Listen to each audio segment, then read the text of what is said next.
Hey everyone, this is the Rising Sun Rundown. We have the continuation of the 5-star Grand Prix tournament. We have Natsupoi versus Saori. We have Mariah May versus Julia. It's insane. So just give us a second and we'll be right back with you. 10, 9, 8, 7, 6, 5, 4, 3, 2, 1, 0.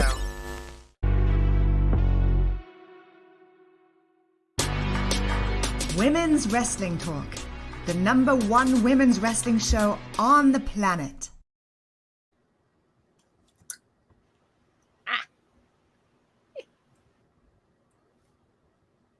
Hello, everyone. Yes. Hi, everyone. I am Shay Sawyer, and this is Lyric. I'm do the right way. Make sure I do the right side. We got some more insane matches to talk about. Lyric, take it away. I'm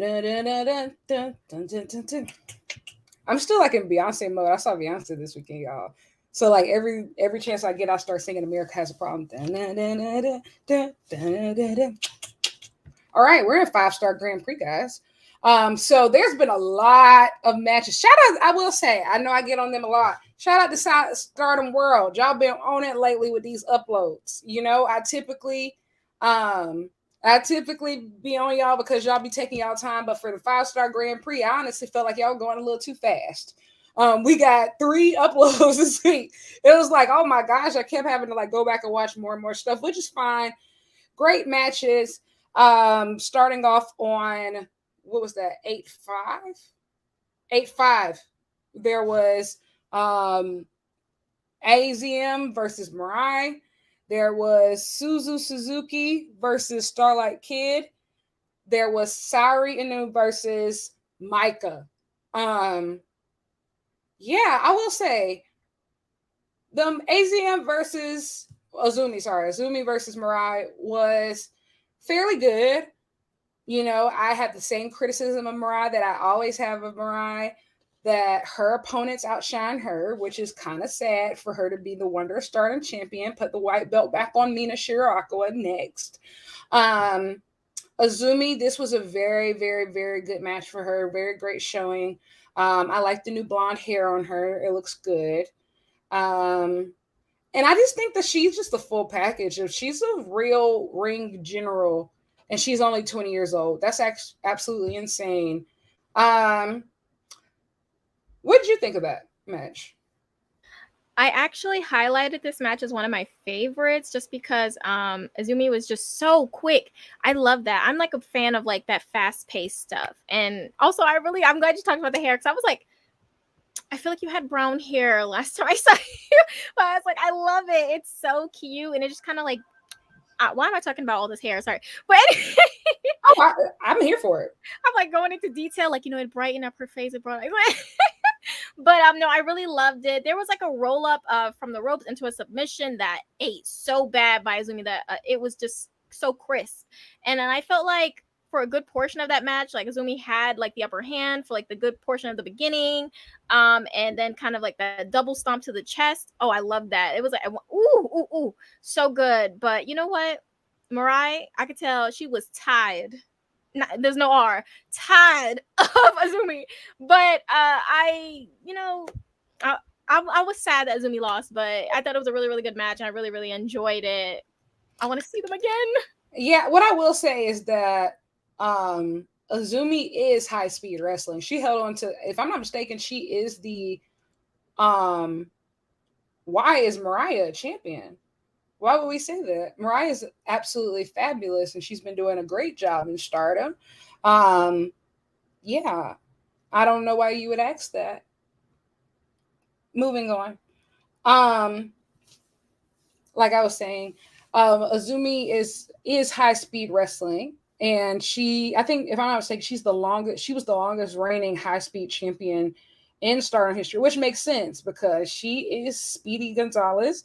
And yeah, the hair looks great. So in Japanese tournaments, you'll see like both in like 5-star Grand Prix, as well as like even the G1 Climax, you'll often see wrestlers use that as a time to relaunch themselves. So if they're changing like major things with their brand, character, you even see it in the N1 tournament. There's been a few wrestlers, like for example, like Go Shiozaki and Noah dyed his hair black and is coming out in this new white jacket. Looks great, by the way, new tights, everything. Who else dyed their hair? Hazuki has been doing blonde hair recently because she wasn't originally blonde, and I think it looks good on her. In the G1, we saw Hanare relaunched his look with a tribute to his ancestors, and so we see a lot of times like people use these tournaments as a restart, to their characters and their presentation. So I think Azumi is doing that. I'm sad she lost. Up next was Suzu versus Starlight Kid. Starlight Kid is also one of those wrestlers who defined that high speed championship alongside Azumi. Their matches are legendary in Stardom. And if you haven't seen Azumi versus Starlight Kid's matches, I highly recommend going to watch them.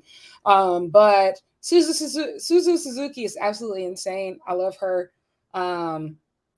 I wouldn't mind seeing her challenge for that high speed belt at some point. She fits the style very well. And also they need to give old girl some real competition, because I feel like she's kind of ducking and dodging like real competition. And I know that's part of her character, like being a little squirrelish, but you have to work. Yeah. But this match was great. No notes. Great win for Suzu. No notes. Yeah.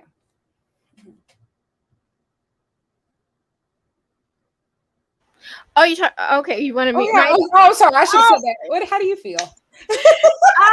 So my thoughts on that match was I enjoyed it. I thought that Starlight Kid was like out the gate, just like flying everywhere. I was like, you wanna slow down for a second? Okay.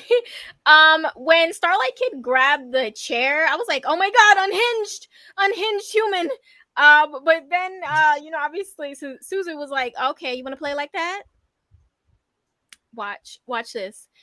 I couldn't. I even wrote it here. Suzu stands on business because my god. Like Disney, yes. All right, Scrappy. And then like there was like a drop kick to the knee that was just so, it looked like, honestly, if it was my knee that was going through that, it would have popped out the socket. Like, honestly, they were really, really going for it. But I enjoyed it. Was it like one of my favorite matches of like the match we've watched this week? No, but it was enjoyable for sure. Absolutely. Moving on, this was probably my first personal favorite talent that could be showcased in Multiverse 2.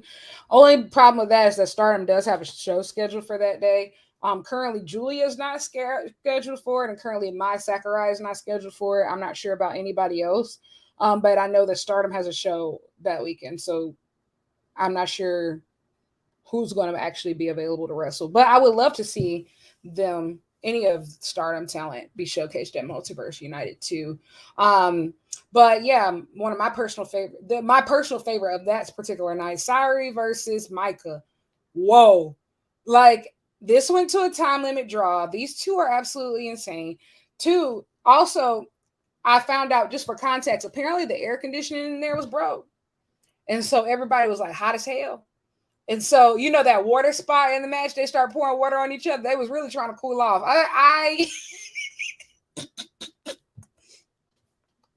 I did not know that. Wow, that makes more sense now. I was like, each other. I said, it's getting. But no, they was actually hot, and so they they were also trying to like be menaces towards each other, but that was also a part of it. People was hot. These two are absolutely insane. I love Micah. Micah's one of my favorites. I love the power girls. Like, I love the muscle girls. I love her strength. I love Micah. She has really broken out of, the tag team shadow that she was in. She used to be in a tag team with Himika as a part of Mayhem. And she obviously Himika retires earlier this year. Micah's a part of her retirement match. And so Micah really has had to prove herself as a single star. She's done great. Saori, the murder ballerina, she never disappoints. And also she took some hits in this match. And you can tell she took some hits in this match because you can tell she took some hits in this match because when you watch the match from the next day, her face is like it's just not her face and her chest actually. She wears white gear, so it just brings even more attention to it. Yeah. So this went to a time limit draw right when they were about to, I think, probably really kill each other. The bell rang. I have no notes. I would love to see this one again. Yeah. How'd you feel about it? Yeah, no, that Saori, like something about her is just so, like, I'm obsessed. Like just the death stare, straight up, no games, just business. I even put here, I'm glad you gave me context because I was just like, this water fight. What is going on with this water fight? But yeah, the marks, like even like when she got pinned and when she popped out and she had like the shocked face. That was the most expression I ever seen her have, was when like, everything was like, at the end in her face. I was like, wow, okay. But it was a lot and I really, really enjoyed it. I think that Micah was not playing. She don't play. She stand on business at all. Like, yeah. My goodness, like they went hard. Like, I definitely agree with you. I would love to see this again. Absolutely. Moving on to 806, we had started off with, who is that? I'm trying to see who that is. I think that's Hanan. Yes, that's Hanan versus Mina Shirakawa. This match was pretty solid. Not anything particularly to write home about. But pretty solid, as Stardom matches tend to be. Next, we had Azumi versus Saori Anou. Azumi picks up the win here. And I think this is probably I'm not sure if this was her first win of the tournament, but it's definitely her biggest win of the tournament. Saori's been on fire. So the fact that she picked up a win here was huge for her, in my opinion. Next, we had Natsuko Tora versus Suri. As you can tell in this match, in this photograph, it got funky. Absolutely insane. And lastly, we had Tam Nakano, the current World Stardom champion, against Suzuki with her new blonde hair. So what did you think of these matches? All right, so I'm going to start from the first one. So for me, I just become more and more obsessed with Mina. Like she just has so much personality and she's so cute. Like, just like I'm obsessed. And I even wrote here, my only note for this match was Mina was in her Zoom. That's it. She was on Zoom. My goodness. That's it. For the Azumi versus Saori match, oh my goodness. And I agree about the on her face, like, whoa. That was a fight she had. The arm was a problem for her throughout the match. The test of strength hand thing, when they both was like stubborn, one was like, no, this hand, and the other was like, this hand. And again, I'm sorry, that cracked me up. Like, I don't know, it was so silly, but it was hilarious. The back-to-back Germans, yes, like I loved it. I was really, really a fan of that match. I wasn't aware that Natsuko was in the lead points wise. Listen, she snuck up on everybody. We gonna get to that later, but yeah, she snuck up on everybody. She wasn't somebody that I think people were originally like checking for. And so I think that's why it's even more shocking. But I've noticed that like in Japanese tournaments, sometimes they'll do that.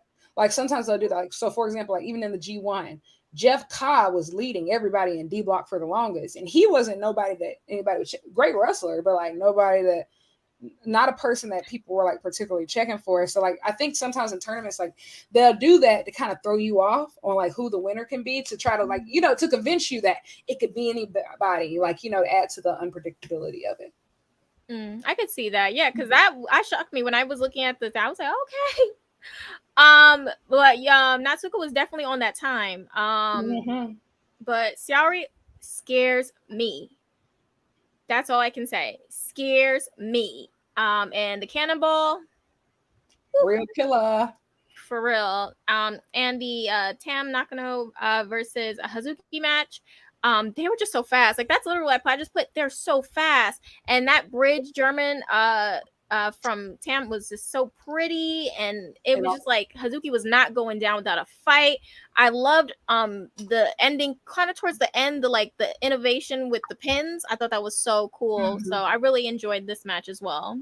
Yeah, I'm gonna have to agree on that. I do think I will say I don't want to say the word disappointed, but I do think that, and somebody said this on Twitter, but I don't think that the Tam Hazuki match reached that second gear, because if you've seen them wrestle before, both other opponents and I mean also each other, like they tap into it. It's like as great as this was, they got a whole other level that they can tap into. And so maybe it was a time limit. I don't know, like. But I know for a fact that they have more in them. And like I said, Hazuki is the person that I picked that I want to win the tournament. And I think she needs to hold gold soon. So rooting for her. Rooting for, obviously, the great win for Tam. But I know that they have more in them. And so next, we had some of my favorite matches, I would say, that I've seen in the tournament so far. And I also like to say they're in KBS Hall in Kyoto. That beautiful stained glass backdrop just adds to, I think, just everything. Because, before Stardom World posted it, like the actual video, the pictures came out. And I was like, oh, this looks absolutely gorgeous. Like, it kind of just draws you in. I feel like it just really draws you in. And I think a lot of times, I think it reminds me of why I love Japanese wrestling, just because I think America is all about the production and lights and camera, and it's just like sometimes you just need it to be simple and just let the wrestling draw you in, like that perfect backdrop with the best wrestling. It was just perfect. So this match, this whole lineup was all heavy hitters, all real hoopers. We had Momo Watanabe versus Micah. We had Julia versus Mariah May. We had Natsupoi versus Suri. We had Mayu Iwatani versus Suzu Suzuki.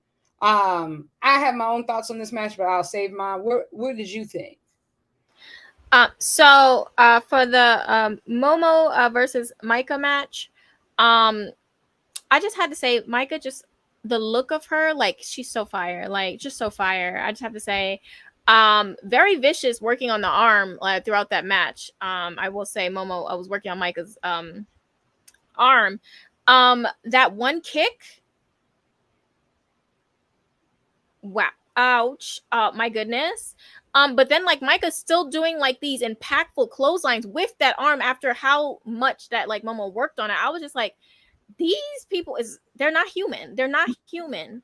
Like, and I felt like Michael was like the Energizer Bunny, like just kept getting up for things that I just don't feel like, normal humans should be getting up from. Like, honestly, that's just how I felt.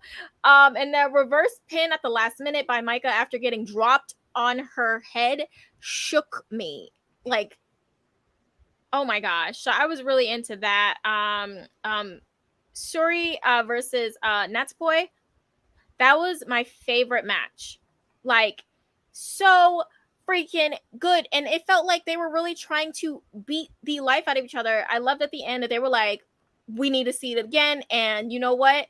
Natsupoi was like, I'm gonna make you call me, you're gonna respect me. You're gonna respect me. I was like, okay. Like, honestly, for me, I would love, like, if I could really, really go with someone, I really, really am rooting for Natsupoi, like, to take it all home. Like, that's where I'm at. Especially after this, like, when even the beginning, when they both were about to fight, they looked so hesitant because they knew they were about to beat the crap out of each other.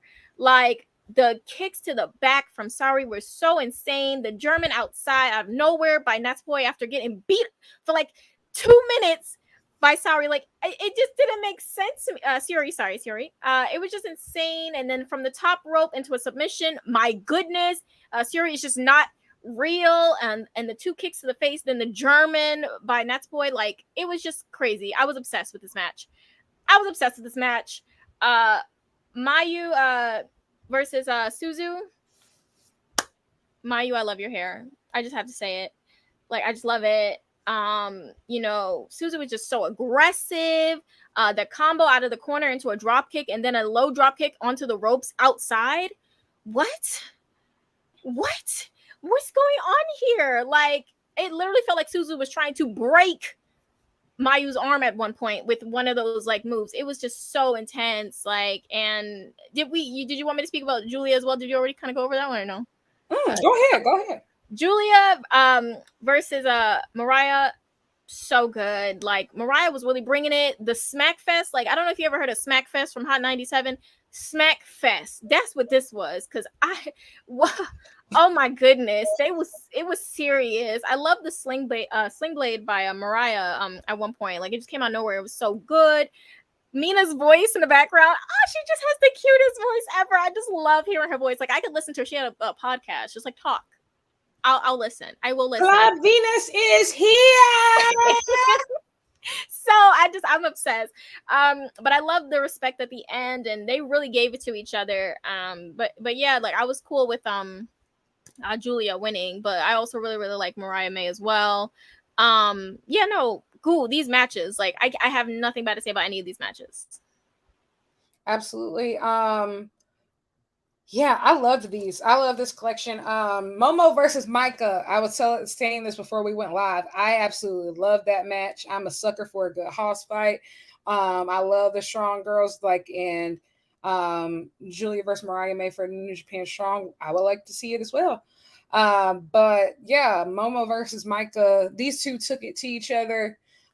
They're very evenly matched. Momo is also a person who's been very underrated for the past few years, much like Micah. And I feel like against each other, they had something to prove. And like, even like the finish, Momo dropped Micah on her neck. Like, that was crazy. But then, like, when Micah pulled that bat out of nowhere and hit the hell out of her, I said, oh my God.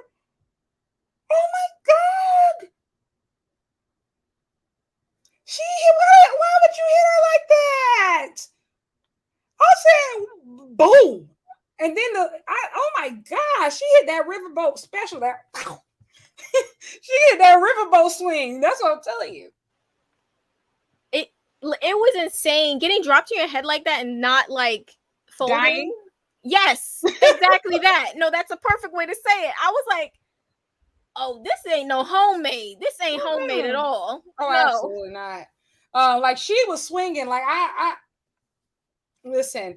I love these two. Listen, I feel like in an alternate universe, they probably would have been a tag team. But whoo, that was one of my personal favorites. I have not seen Saori Natsupoi. That's the only match on this list I have not seen, and the reason why is because I'm drowning. I'm drowning. I'm drowning. I'm drowning. And G1, N1, which just recently started. We're going to get to that, as well as 5-star Grand Prix matches. Okay. So if I miss one, it's okay. It's okay. And I'm going to watch it right after this because I love Saori and Natsupoi. I know these two are insane. I know they beat the crap out of each other. And so I can't wait to actually watch it. Okay. And then next, Mayu versus Suzu. Yes, I would like to see a rematch. This was really good, and I think it's a really great opportunity for Suzu simply because she is 20 and she talks about how she wants to be the face of the professional wrestling world. And Mayu Iwatani is one of those roadblocks that she's going to have to go through to get there. Like, Mayu being the icon of Stardom. And I will say, like, how do I say, like, Mayu sometimes has that Okada effect. And the way I mean that is that Okada can kind of sleepwalk to a decent match. And so can Mayu. And sometimes she does sleepwalk to decent matches. But this is not one of those times. Like, I appreciate she gave Suzu the best that she has. And also Suzu, despite being 20 years old, she forces the best out of everybody. If Mayu and Suzu, yes and no, because I mean, there's a couple people in line who have already challenged for that championship who I feel like deserve a title shot first. One being first Mariah May and second being Suzuki. But I mean, after them, if she survives all them, we'll love to see that. But at this point, we kind of backed up on people who need IWGP Women's Championship title spots. We about checks watch, 5 months behind? So we might need to get on the ball. That would be fine. Next we had, I saved this for last. Mariah May versus Julia. I honestly looked at this match. I truly believe like this is peering into the future of women's wrestling, the future of global women's wrestling. Like when I look at those two, these are the two breakout stars who are going to take this style and just like, serious professional wrestling, like actual wrestling, take it all over the globe. Like these are two clear crossover stars with incredible potential, but also with insane level of talent.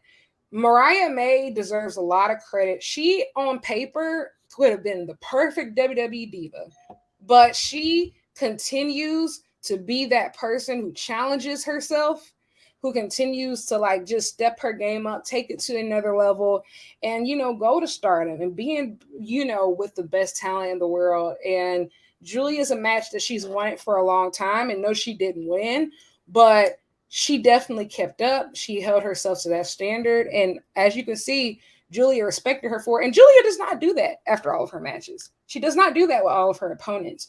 It just shows just how special Mariah May is, and I'm just really excited for her future. That's all I got. I also loved her new music. I believe it was Harley Cameron. Yes, I loved it. Like I know you said a lot of times people like to premiere new things during these tournaments. I really liked it. I just had to say that because I really liked it. Yeah, people always do that.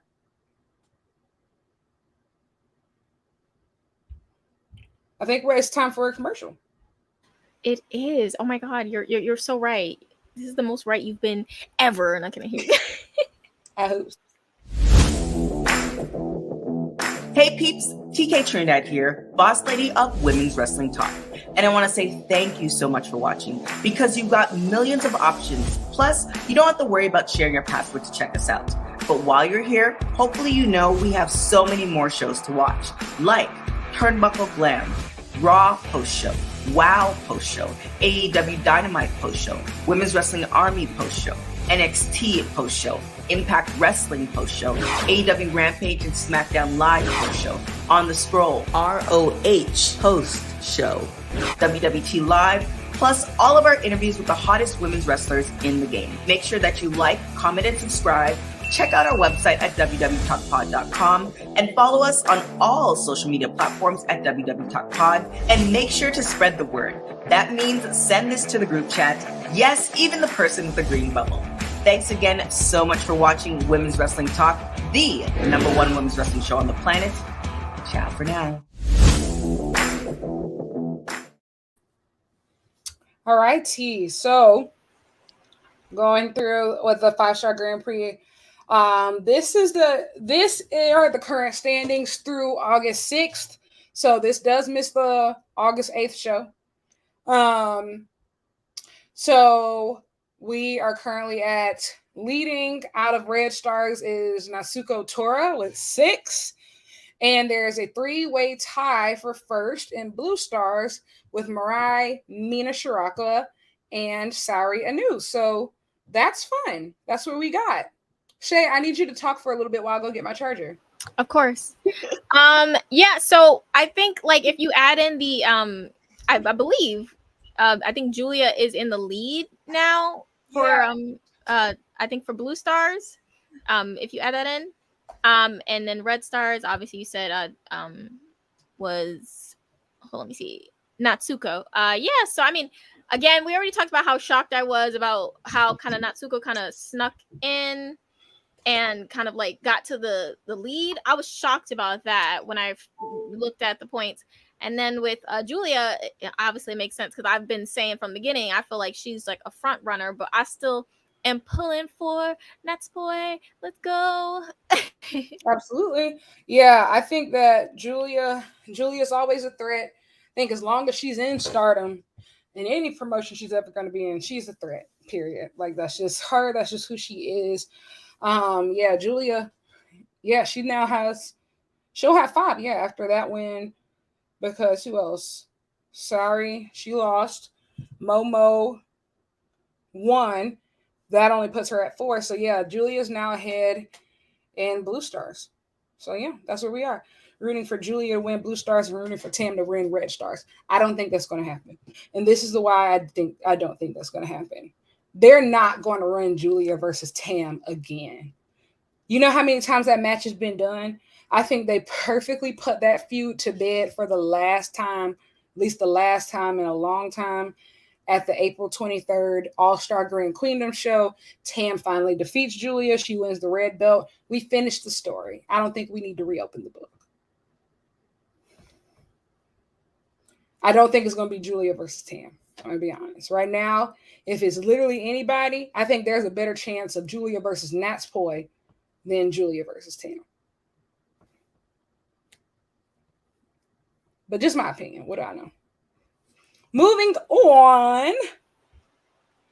Like we've said numerous times on this show, the big Stardom X Stardom show is happening this weekend on August 13th with 4 big matches are planned. There's also a 5th that has been recently announced, which is going to be the Saki Kashima is going to finally defend her high speed championship. Obviously, we have Tam Nakano defending the World of Stardom Championship, the red belt, against Megan Bayne in her first singles match in Stardom.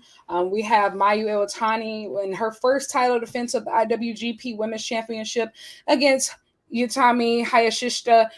We have Julia defending the New Japan Strong Women's Championship against not you, but YUU. And then we have Rose Gold, Mina Shirakawa, and Mariah May defending the Goddess of Stardom Championship tag belts against Saori Anou and Natsupoi. Those 4 matches alone are enough. I'm going to be there. I'm going to be there. I can't speak for nobody else, but I'm going to be there. Because this is a card.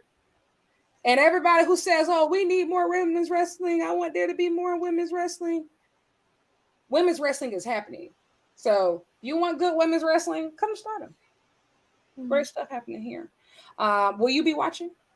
Honestly, it's like it's kind of hard not to. Like, I've had a lot of interest with Megan Bayne lately, like just like the stature, just like the power, and then obviously Tam, like she's that girl.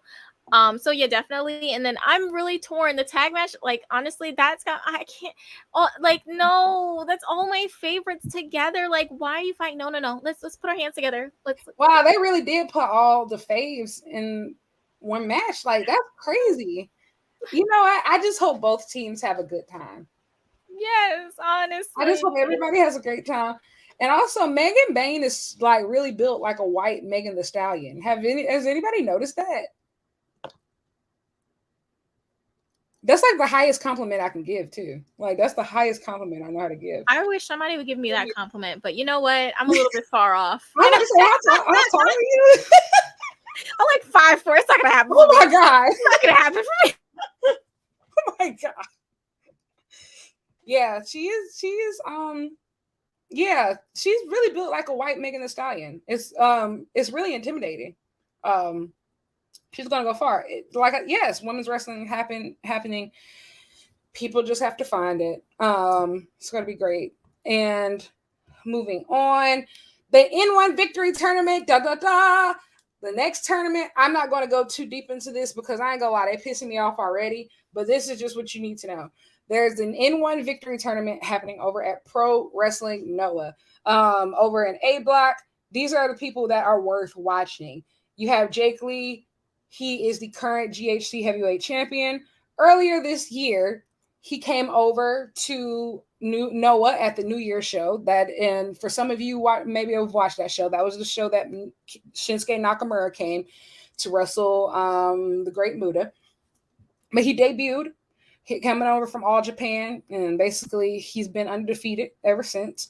And he beats Kaito Kiyomiya after Kaito Kiyomiya is already lost to Okada and takes his championship in March. Rubs more salt into that wound. So that's the current champion. Am I 100% sold on his reign? No, but that's not up to me. Next, we have Kano. Kano is one of the funniest people who have ever lived. He has a YouTube channel. I cannot stress this enough. He's one of the funniest people who ever lived. Earlier this year, Kano was managing a faction, the head of a faction called Congo. However, because of another man that I'm going to get into later and messing up the vibes for the group, he just decides to dissolve the entire thing at his 15th anniversary show. He's very dramatic and just says, oh, we're done. Okay. He used to wear red all the time. Now he comes out in a big blue coat. So now I call him Blue Kano. But he's one of the favorites to win this tournament, which is why it's crazy that he only has 0 points. He has started off with a losing record. Something is not right. Who is next? Who's worth talking about? Jack Morris. He's the 4th guy on here. He's also a part of the faction called Good Looking Guys. He's the best looking out of Good Looking Guys, I will say. But also Good Looking Guys is Jake Lee. So there's a very interesting storyline happening here. Jack Morris is a foreigner. He's Scottish. He's going to eventually have to face his faction mate, Jake Lee, because he does want to be champion eventually. So he's going to have to face him in this tournament. And if he ends up winning the tournament, he's going to have to face him when he gets the title shot. So it's going to be very interesting. Maybe they're going to have some problems. Who knows? And I think those are the only interesting people, the most interesting people, I would say, from A block. But B block is where it gets super duper messy. Messy boots. And so we have the first person. He's one of my personal favorites. He's my close personal friend in my head. This is Go Shiozaki. He is Mr. I Am Noah. That is what he calls himself. I Am Noah.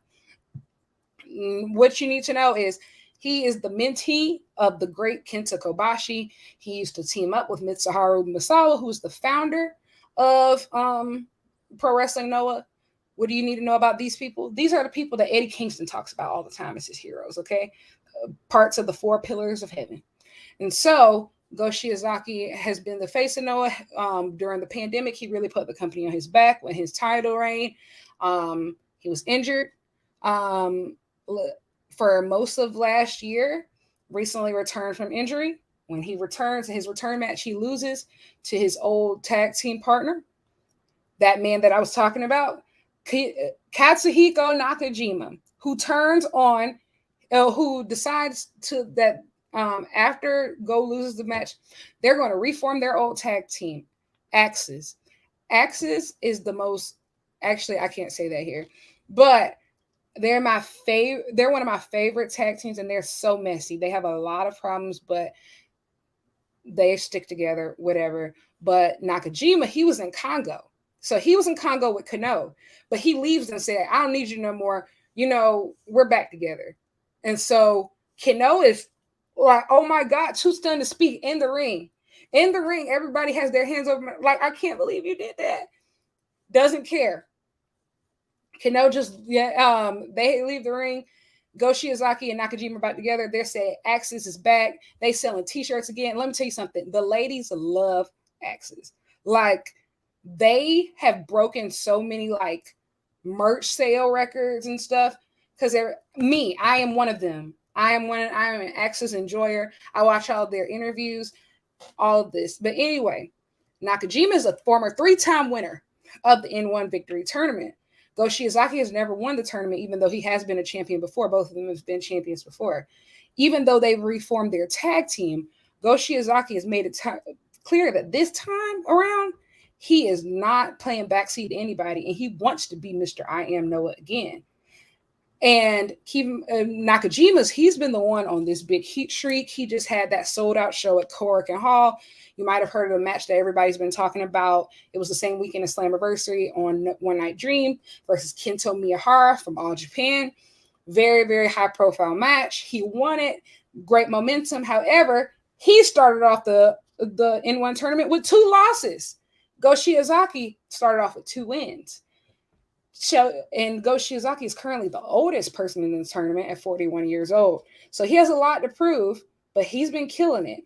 Another person to watch in this tournament, the guy with the mask, El Hijo del Dr. Wagner Jr. He is currently the GHC national champion. He is the only person, he is the only non-Japanese person to ever hold that belt. I don't think he's going to win the tournament, but he's definitely somebody to watch. And then the 4th person there is somebody to watch is Manabu Soya. And so Manabu Soya is interesting to watch because he used to be in Congo too with Kano. He was Kano's right-hand man. Earlier this year, they held the All Japan Tag Team Championships together. They lost him. And so when Kano dissolved Congo, he was devastated. Manabu Soya was devastated.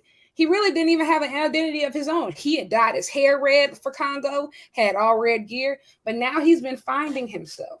Now he's been finding himself, exploring his character, things like that. He dyed his hair again. Adam Brooks is interesting too. He is the one who gave Kano his first loss. He's Australian. This is his first time in the N1 Victory Tournament. But yes, Manabu Soya.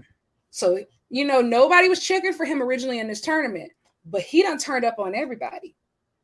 So they did it like the day before the Victory Tournament starts. They did a rumble with a battle royal with all the participants.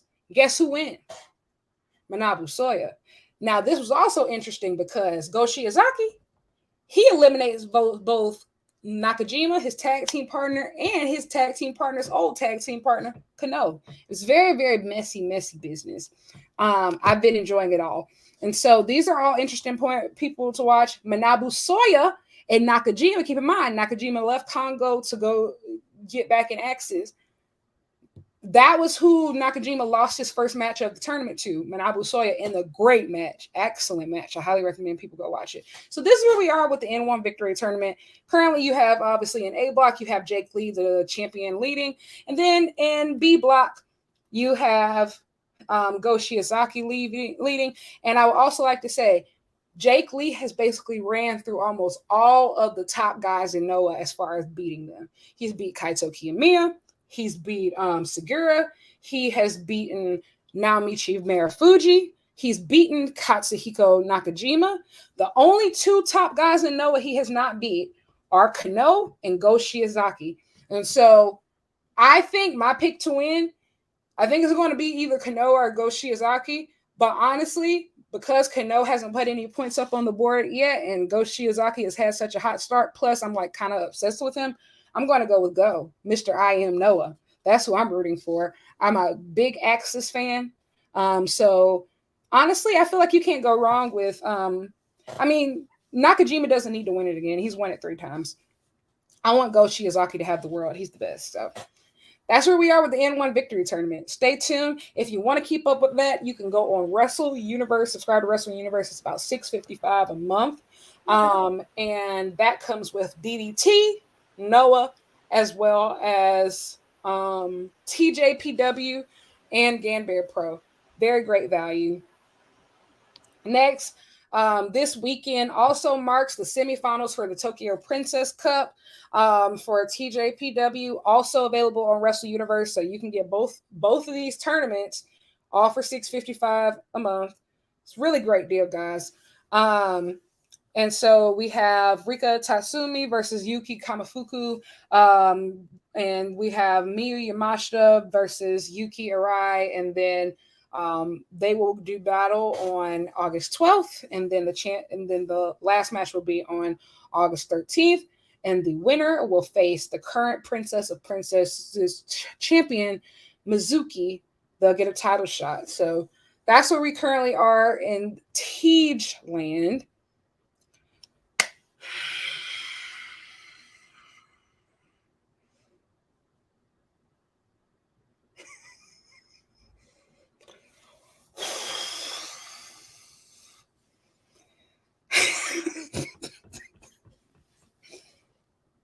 Did you see how like my whole energy just deflated? I can't. I feel like all I can go off of is your tweets this entire week, and I'm just ready to hear this. Honestly. We are in hell, y'all. America has a problem. Da, da, da, da, da, da, da, da, da. America has no. Japan has a problem. America, Japan, everybody has a problem. We have a problem, y'all. I feel like Bernie Mac. What's up, America? Y'all, I will say, y'all had me in the first half. I'm not gonna lie. I remember I was the main person saying, oh, the G1 is so exciting. We're having a blast. Y'all, this has turned from a great time to a horror film so fast. We are in hell. So let me just go ahead. I'm gonna just run through who advanced. Out of A block, we had Sonata and Hikuleo advanced. Now that didn't make no damn sense. And let me tell you why. You've been pushing all these young guys before the G1. You named Shota Umino, Yota Tsuji, and Ren Narita as the new 3 Reiwa Musketeers. You brought in this young ace of Noah, Kaito Kiyomiya. You have the LA Dojo graduate and Gabe Kim. You have all this great young talent. And here's the thing. I'm not trying to take anything from Hikuleo. Hikuleo has improved leaps and bounds this year. It is very obvious. He has improved in the ring dramatically. I'm very proud of his progress. However, why? I'm sorry, but there were at least 4 other people. And I will say, Kaito Kiyomiya, robbed. Gabe Kidd, robbed. Yota Tsuji, robbed. Shota Umino, robbed. Ren Narita was not robbed, but I can understand if he was frustrated by all of this. I can understand that, but he wasn't robbed. But, oh my God. And also Sonata having 14 points. And especially, we're going to get there for Sonata to go undefeated in the block only for what just happened to happen was nasty, nasty business all around. We're going to get there in the next slide, but I just want y'all to know it was nasty, nasty, nasty, nasty business. Moving on to Block B. Now, Block B happened exactly how I thought it was going to. This has actually stayed true to my handy-dandy bracket here. I definitely had Okada and Ospreay in that order. So I'm not mad. And also that final match, that winning your end match from B Block for between El Phantasmo and Will Ospreay was absolutely excellent.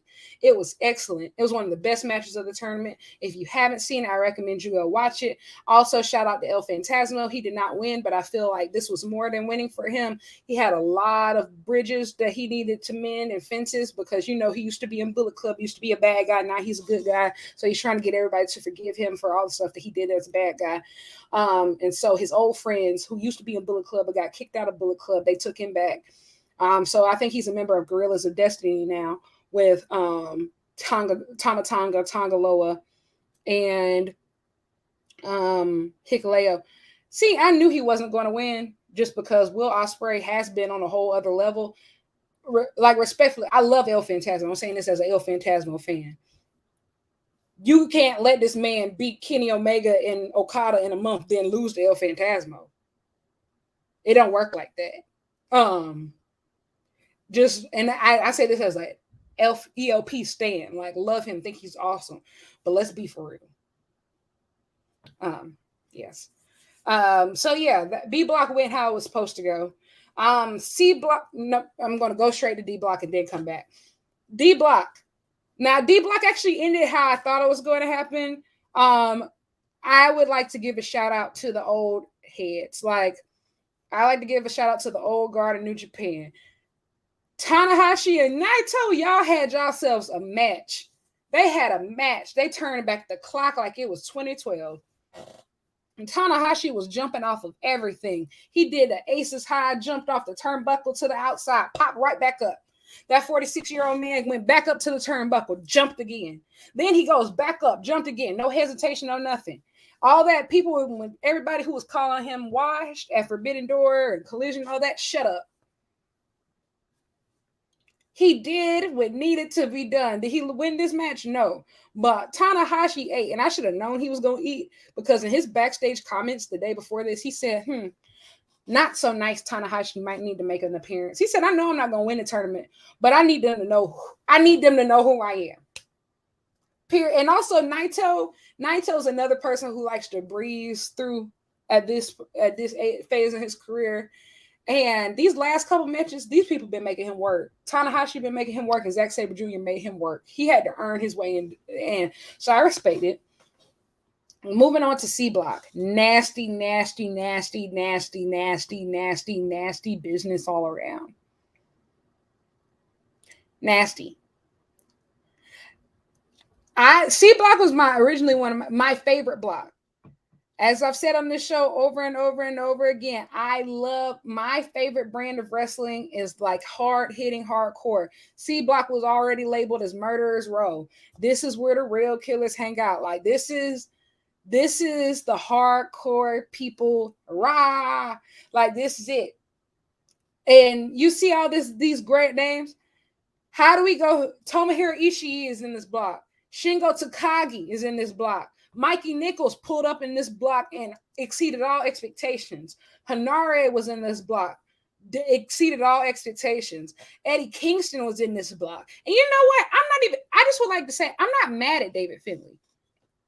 I'm not upset that David Finlay advanced. And this is why I'm not upset that David Finlay advanced. I know some people are, but literally, if David Finlay didn't advance after literally taking out Jay White at Battle in the Valley and rebuilding Bullet Club and going through, being a finalist in New Japan Cup and winning the Never Openweight Championship and beating up on El Phantasmo and beating up on Tama Tonga. If we went through all that only for this man and not advance, what are we doing?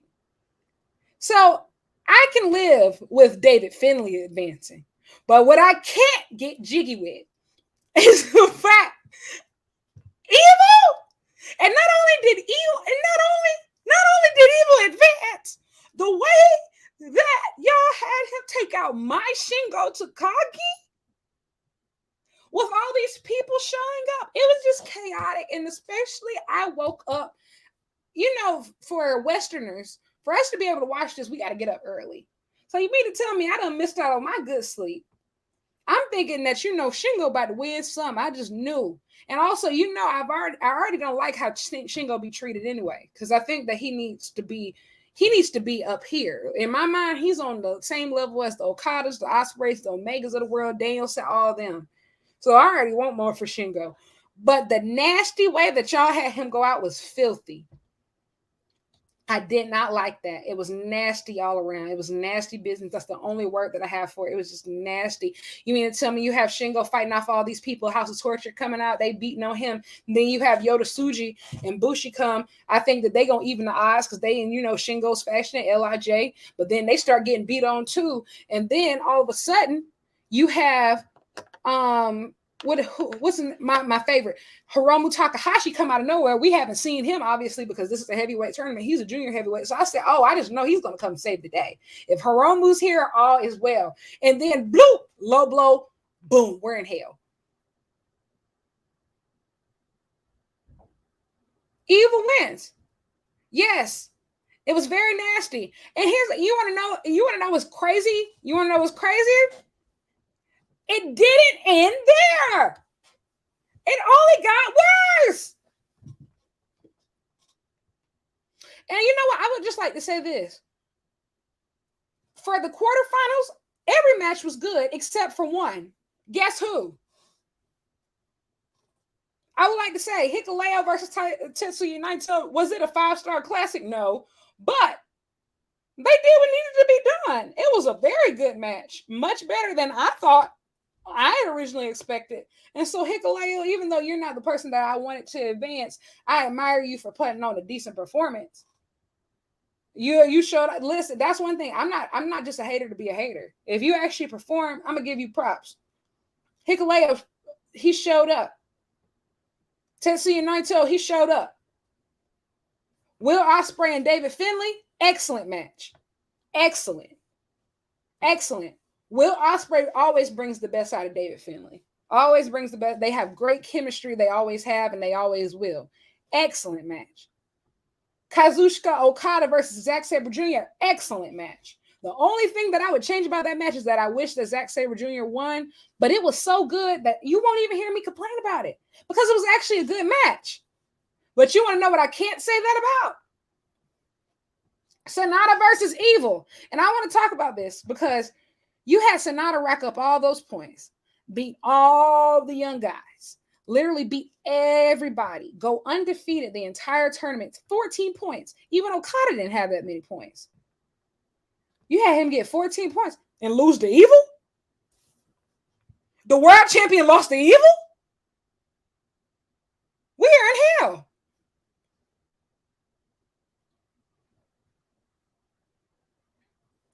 I have no words. I had to go back to sleep. I had to reset. I said, Lord, this can't be true. I said, this can't be it. Is this the real life? Is it just fantasy?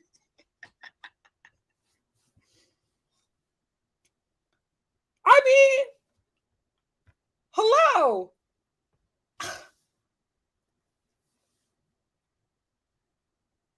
And I think, and on a serious note, I think I'm so frustrated because I think I had an idea in my head of what the G1 was going to be based off of how Best of the Super Juniors was. It was all about introducing new talent.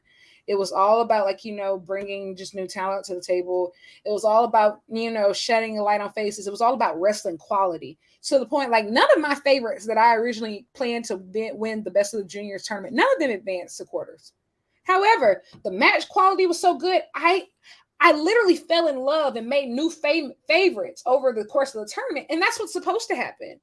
That is literally what's supposed to happen. You're supposed to make new favorites throughout these tournaments. You're supposed to get to know different wrestlers and different characters. So Best of Super Juniors, you think anybody asked for Teton and Master Wato in the finals? No. But did it slap? Yes. I can't say, what are we doing here? What am I supposed to do with Okada versus Evil? Will Ospreay versus Naito, that makes sense. That makes sense. But in what world does Okada versus Evil make sense? Had to laugh to keep from crying. Oh my gosh, I was hysterically laughing for 12 minutes. Just hysterically laughing because I was about to start sobbing. If Sonata lost to anybody else, I wouldn't have been upset. If he had lost to Yota Tsuji, I would have been fine. You know, they'd been 1-1. Yes, Evil does get a title shot. That means I got to sit through this match again. Oh my God. Here's the thing. It doesn't even matter. That's the thing. It doesn't even matter. It doesn't matter if Okada beats Evil because now we have to see that match again regardless. And I'm sorry. Yeah, Impact. No, they're not going to do that. Because if it's at an Impact event, when New Japan is at a talent or at an Impact event, it's going to be against an Impact opponent. They're not going to do a New Japan versus New Japan match on the Impact show. That doesn't make any sense. But oh my God, like I'm terrified. And honestly, don't bring that over to the US. Y'all have that match over somewhere else. Because I will say, US fans, we don't always get it right, but we have never been on that House of Torture Evil train. We have never rocked with bro. Never. So you do what you got to do, but I'm going to do what I do. And don't expect my pay-per-view buy if he on it. New Japan, I've given you a lot of money this year. Money and praise. I'm going to say a censored version of what I was saying. I've been trying to recruit the hot girl agenda to watch more Japanese wrestling this year. I really have. I can't sell this. I can confirm this. I can't sell this to the baddies. I can't sell this. I can't sell this. This doesn't excite nobody. The baddie population is not amused. I don't know. What is we gonna do? Shay, do you have anything? Oh, my cheeks literally hurt. Like that was I can't. That is so I mean, yeah, I'm a little bit shocked just because, you know, I'm not like so deeply embedded in New Japan. Like I just, you know, obviously, you know, I just impulse bought it, like New Japan World. So we're on that. But Evil is like someone like I even know that I didn't hear a lot about like him like being one of those top, you know, and so it was shocking to me as well. You know, Sonata obviously being, you know, he's a top guy right now. It is a little, it's a little odd. It was a little odd for that it to go that way. So So now I'm like, so who do you see like taking it? Like the whole thing? It Will Ospreay or We Riot. I could see that. You know what? Yeah, I could get with that for sure. I was firmly on the Zack Sabre Jr. or Will Ospreay train, but now it's Will Ospreay or We Riot. I will say, I don't see Okada winning 3 years in a row. It just doesn't make sense. Naito is the only other person I could see. I wouldn't riot if Naito won, but I'm not going to say I'd be the happiest person in the world if Naito won, but Naito's made it very clear for the last couple years. His dream is to be the main event in the Tokyo Dome at Wrestle Kingdom. That has been his dream for the longest.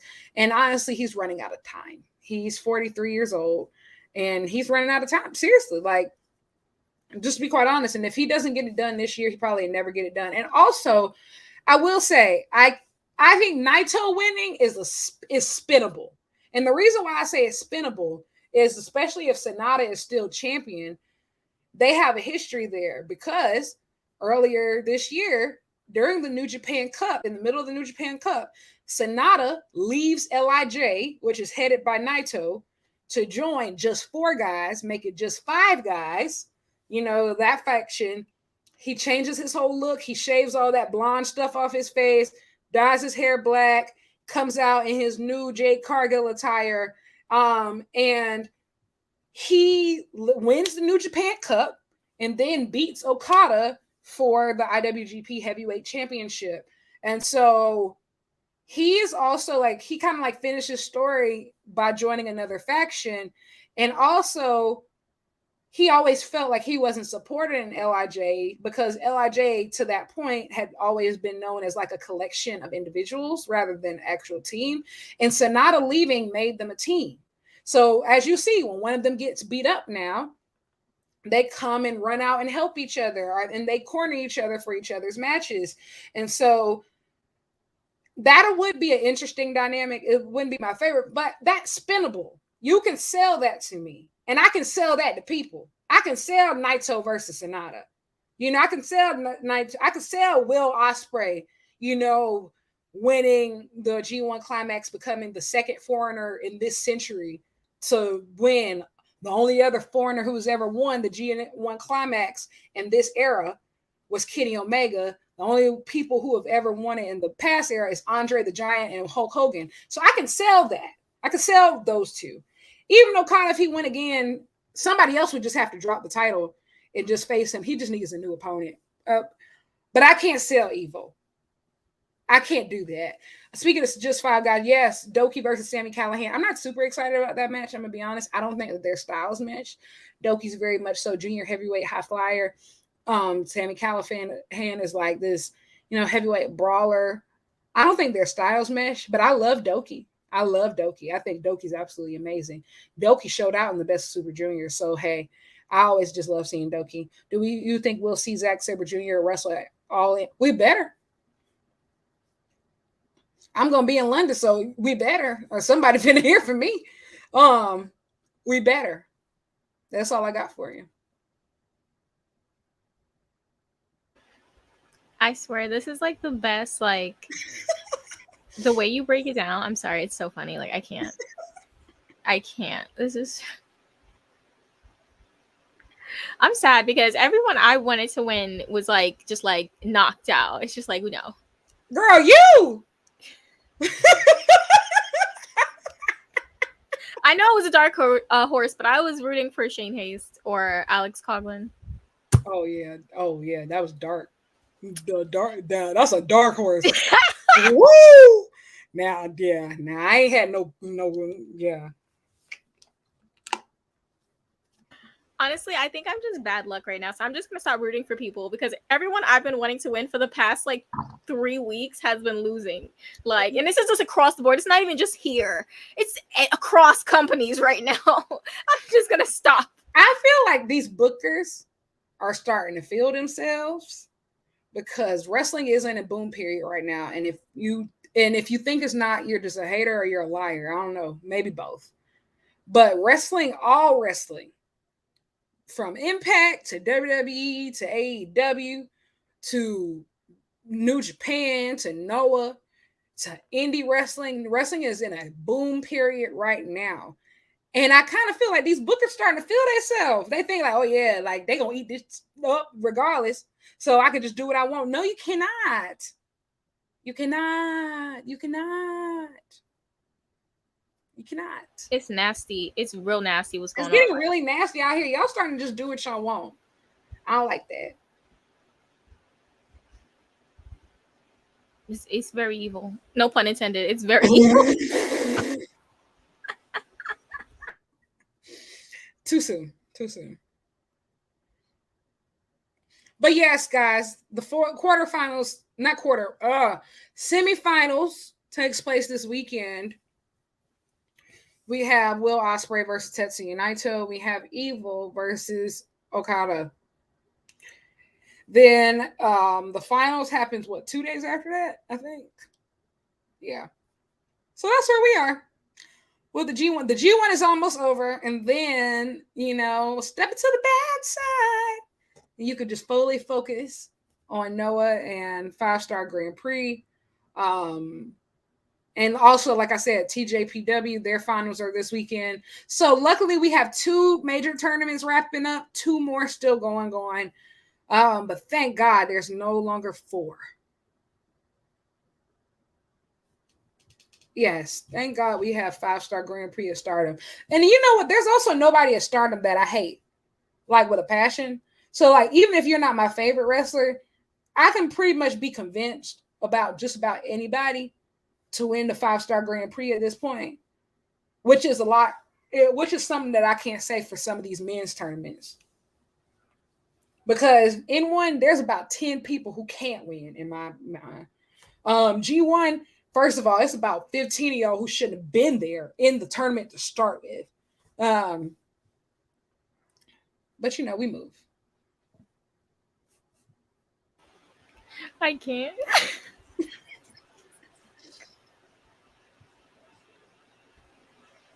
Oh my goodness. So is that like we've reached the we've reached it. We're done. We're done. Oh, that's it. My goodness. I'm sorry. This is one of my favorite episodes, I gotta say. This was funny. I'm sorry. This is hilarious, actually. And the thing is, I'm dead serious. I think maybe that's the funny part.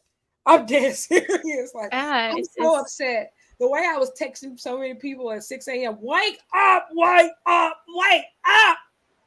They don't let this man through. What is going on? Wake up.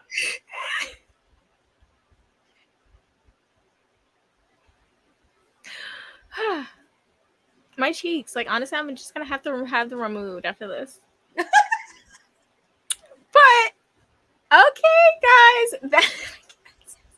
I can't even. Okay. That is today's episode for Rising Sun Rundown. Catch us next week for more. It's going to be a lot to talk about.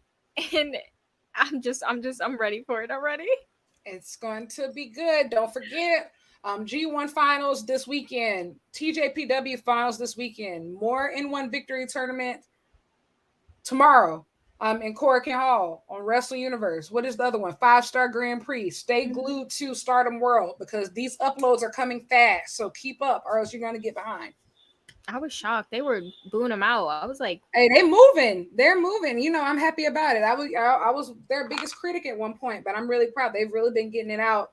And, the post-match comments, those are also translated with English subtitles. So you can actually, see what they're saying. So, yeah, guys, everybody on their Zoom. You got to get on your Zoom, too. Every morning. All right, guys, that's Women's Wrestling Talk, the #1 women's wrestling show on the planet. Thank you guys for coming. We'll see you next week. Women's Wrestling Talk, the #1 women's wrestling show on the planet.